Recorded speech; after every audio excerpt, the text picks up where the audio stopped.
All right, shalom, shalom. First and foremost, I would like to give all praises, honor, glory, respect, and blessings to Yahweh, Bahasham, Yahweh Shai, Bahasham Rachakodash. Salutations to the Lord's elect on the four corners of the earth, pushing this truth and sincerity while patiently waiting for Yahweh Shai's return. And as always, I would like to give double honors to our apostles and elders of Great Millstone, which have taught us everything we know through the spirit and power of Yahweh, Bahasham, Yahweh Shai. This truth will either make you or break you. Okay, now, you know, like the saying goes, when a blacksmith, right, hammers a weapon, he hammers a weapon to its perfection. And when a hammer is when a weapon is hammered on a advil or on a metal table at high heat, it is being hammered to get rid of those impurities. As a matter of fact, one thing I learned from the anime Demon Slayer was Zenitsu's grandfather, okay?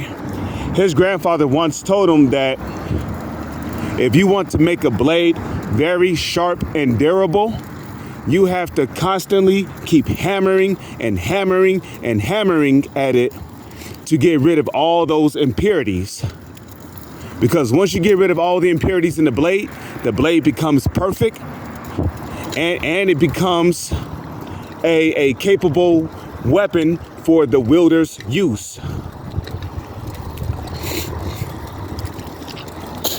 So you want to be like unto that perfect weapon to the Lord, okay? We are the weapon, and the Heavenly Father through his son Yahweh Shai, the Heavenly Father Yahweh through his son Yahweh Shai, he's the blacksmith. And every day we're being hammered, you know, the high heat, you know, the high heat, the temperature, the flames that the blades are being hammered on, that represents the trials, the tribulations, the various tests that we go through, you know, and the hammering is basically, you know, you can include that with the trials and the tests and everything else that we're going through in this truth. You know, as a matter of fact, we know that the fire itself is the purifier, okay? We know that the fire itself is the purifier. So that the fire on that metal table or the advil, you know, that represents the trials and the tribulations and all the things that we go through in this truth. And that hammer, that's the tool that the Lord uses to purify us, to hammer out those impurities. So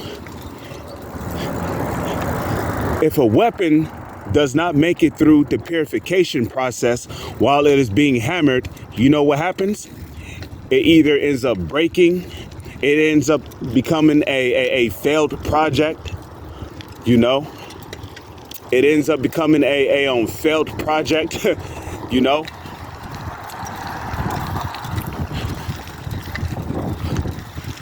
And ultimately, it is a weapon that you cannot depend on for use in actual war. Because let's just say if you block against a strong weapon attack and then, you know, you block against a strong weapon attack like maybe 4 or 5 times with that weapon, right? And then the weapon starts to crack, and then you go for an attack, the weapon cracks again, and then when you go to a blocking attack, the weapon breaks. Now what? Your life is in jeopardy and you have nothing to defend yourself with. You don't want to be that weapon.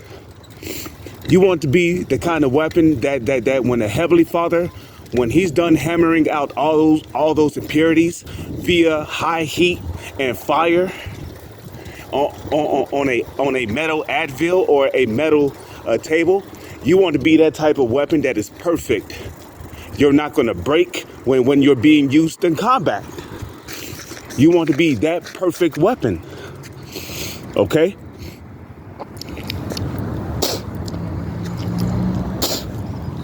You know, you want to be that perfect, durable weapon that can endure in any situation.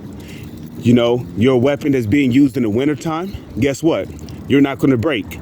Your weapon being used in the hot summer, the heat of battle, guess what? You're not going to break. You're not going to crack. So if you were not meant to endure in this truth, eventually you're going to be that weapon that's going to crack and break. And it's going to be found out that you was not really a truly dependable weapon.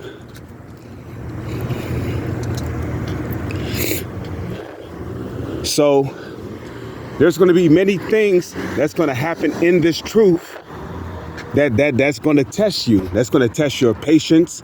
That's going to test your character, your morality. It's going to test your faith to see if you really believe in this truth or not. There's a lot of things in this truth that's truly going to test you. And will that fire, or on that fiery Advil, or on that metal table, will it break you? Or will it make you into the desired perfect weapons without impurity, with complete durability that is dependable for the master's use? With that, I'm going to say shalom. It's on to the next one.